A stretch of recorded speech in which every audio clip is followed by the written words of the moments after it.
மாண்புமிகு தமிழ்நாடு முதலமைச்சர் அவர்களின் அறிவுறுத்தல்படி பெருநகர சென்னை மாநகராட்சிக்குட்பட்டு வார்டு வாரியாக ஆய்வினை மேற்கொள்ளப்படும் என்று தெரிவித்தவாறு இன்றைக்கு ஆறாவது நாளாக மாண்புமிகு இந்து சமய அறநிலையத்துறை அமைச்சர் அவர்களுடன் இணைந்து ஒவ்வொரு வார்டு வாரியாக மக்களின் குறைகளை கேட்டு அறிகிறோம். இந்த ஆய்வின் பொழுது அந்த பகுதிக்குட்பட்ட மண்டல குழு தலைவர் அவர்களும் மாமன்ற உறுப்பினர் அவர்களும் மாநகராட்சி சார்ந்த அதிகாரிகளும் மெட்ரோ துறை சார்ந்த அதிகாரிகளும் மின்சாரத்துறை சார்ந்த அதிகாரிகளும் உடனிணைந்து இந்த ஆய்வினை மேற்கொண்டு வருகிறோம்.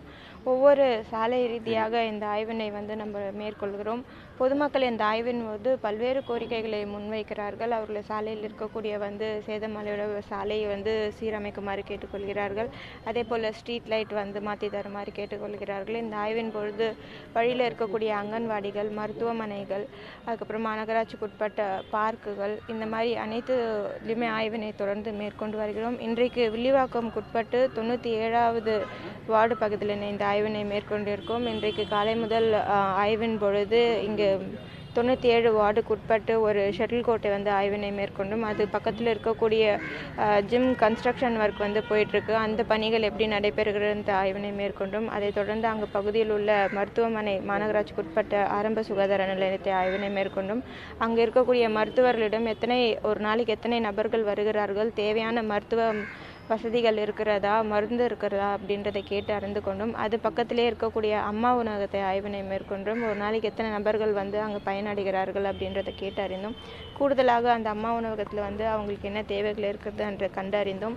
இப்பொழுது அது பகுதியிலே உள்ள பள்ளியில் மாநகராட்சிக்குட்பட்ட பள்ளியின் ஆய்வினை மேற்கொண்டிருக்கோம். இங்கு மாண்புமிகு முதலமைச்சர் அவர்களின் தாய் உள்ளமான திட்டத்தின் காலை உணவு திட்டம் செயல்பட்டு வருகிறது. இங்கிருந்து 12 பள்ளிகள் காலை உணவு வழங்கப்படுகிறது. அந்த காலை உணவுக்கு தேவையான மளிகை பொருட்கள் இருக்கிறதா, அரிசி இருக்கிறதா என்று கேட்டு அறிந்தோம். அதே போல் இங்கிருந்து எத்தனை மணிக்கு மற்ற பள்ளிகளுக்கு இந்த காலை உணவு திட்டத்தின் மூலமாக பயன்பெறுகிறார்கள், எவ்வளோ மாணவர்கள் பயன்பெறுகிறார்கள் கண்டறிந்தோம். இப்பொழுது கூட ஒரு குழந்தை காலை உணவு திட்டத்தின் மூலமாக பயனடைந்து காலையில் ஸ்கூலுக்கு சாப்பிட்டுட்டு இருக்காங்க. ஸோ தொடர்ந்து ஒவ்வொரு வார்டுலையும் மக்களின் கோரிக்கைகளை கேட்டறிந்து இந்த ஆய்வினை மேற்கொள்கிறோம். இப்பொழுது சென்னை கிழக்கு மாவட்டத்துக்குட்பட்ட மாவட்டங்களில் சட்டமன்ற தொகுதிகளில் இந்த ஆய்வு தொடர்ந்து இருக்கிறது. இது முடிந்த பிறகு தொடர்ந்து மற்ற வார்டுகளிலும் இந்த ஆய்வு தொடர்ந்து நடைபெறும். மேடம், கிட்டத்தட்ட வடகிழக்கு பருவமழை நிறைவடையக்கூடிய தருவாயில் இருக்கு. சென்னை வடகிழக்கு பருவமழை நிறைவடையக்கூடிய ஒரு தருவாயில் இருக்குது. சென்னை மாநகரில் எத்தனை சாலைகள் குண்டும் குழியுமா காட்சியளிக்குது? அதை செப்பனிடக்கூடிய பணிகள் எப்போ துவங்க போகிறோம்?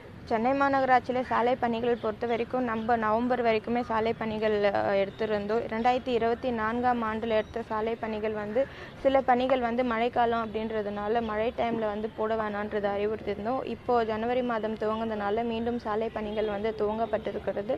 இந்த நவம்பர் டிசம்பர் மாதம் பெய்த மழையில் சில சாலைகள் சேதமடைந்தது கண்டறிந்திருக்கிறோம். 5000 சாலைகள் சேதமடைந்திருக்கிறதா கண்டறிகிறோம். இந்த 5000 சாலையுமே புதுப்பிக்க வேண்டிய சூழல் இல்லை.